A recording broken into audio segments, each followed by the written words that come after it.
इस बार बिहार के चुनाव में बात सिर्फ लालटेन और कमल की नहीं है, न सिर्फ महागठबंधन वर्सेस एनडीए की लड़ाई है, बल्कि असली मजा तो वहां है जहां अपनों ने ही अपनों के खिलाफ मोर्चा खोल दिया है। कोई टिकट काटने से नाराज है, कोई सम्मान ना मिलने से। बिहार विधानसभा चुनाव 2025 का मौसम गर्म है और राजनीतिक उससे भी ज्यादा। इस बार मुकाबला जितना दिलचस्प एनडीए और महागठबंधन के बीच है, उतना ही अंदरूनी तौर पर भी टिकट बंटवारे के बाद कई नेताओं ने पार्टी की लाइन छोड़ दी है और अब मैदान में खुद की इंडिपेंडेंट पारी खेलने उतर गए हैं।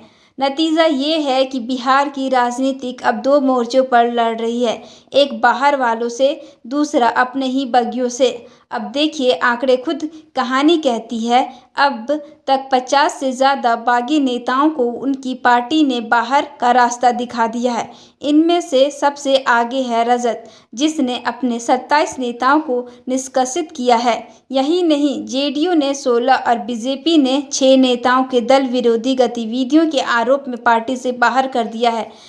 यानी गुस्सा हर घर में है, बस रंग अलग अलग है। रजत के बागियों में से बड़े नाम हैं छोटे लाल राय, जो कभी राजद के मजबूत चेहरे में गिने जाते थे, अब जेडीयू के टिकट पर परसा से चुनाव लड़ रहे हैं। वहीं मोहम्मद कामरान गोविंदपुर से निर्दलीय उतर चुके हैं। महिला रजत की पूर्व अध्यक्ष रितु जायसवाल अब परिहार से मैदान में हैं। सरोज यादव, राजी रंजन उर्फ पिंकू भैया, अनिल यादव, अक्षय लाल यादव, इन सब ने भी लालटेन छोड़कर अपनी रोशनी खुद जलाने की ठान ली है। उधर नीतीश कुमार की जेडीयू में भी बगावत की आग भड़क रही है। कभी पार्टी से स्टार मारने जाने वाले संतोष कुमार कुशवाहा अब राजद से शामिल होकर धामदाह से मंत्री लेशी सिंह को चुनौती दे रहे।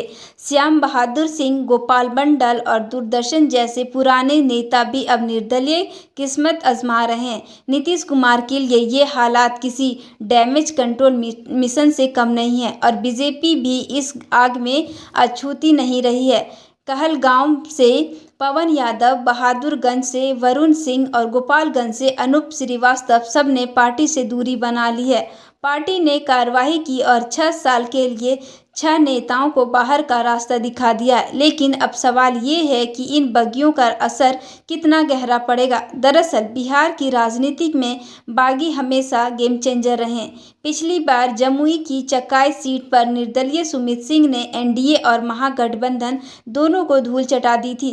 वहीं विक्रम विधानसभा में बीजेपी के बागी अनिल कुमार ने 50,000 सीट वोट बटोरे और पार्टी के उम्मीदवार की जमानत तक जब्त कर ली। यानी बागी अगर ठान ले तो पार्टी की गणित बिगाड़ सकते हैं। इसीलिए इस बार के चुनाव में मुकाबला सिर्फ कौन बनेगा मुख्यमंत्री वाला नहीं है, बल्कि कौन अपने ही लोगों से बच पाएगा वाला है। कहीं पुराने साथी अब विरोधी बन चुके हैं, कई नाराज चेहरे ने पार्टी के खिलाफ मोर्चा खोल दिया है। बिहार की गलियों में अब सिर्फ नारे नहीं, फुसफुसाहटें भी है। इस बार हर सीट पर मुकाबला त्रिकोणीय नहीं, भावनात्मक है, क्योंकि अब हर उम्मीदवार सोच रहा है बाहर के दुश्मन से लड़ूंगा पर अंदर की बागी से कैसे जीतूंगा।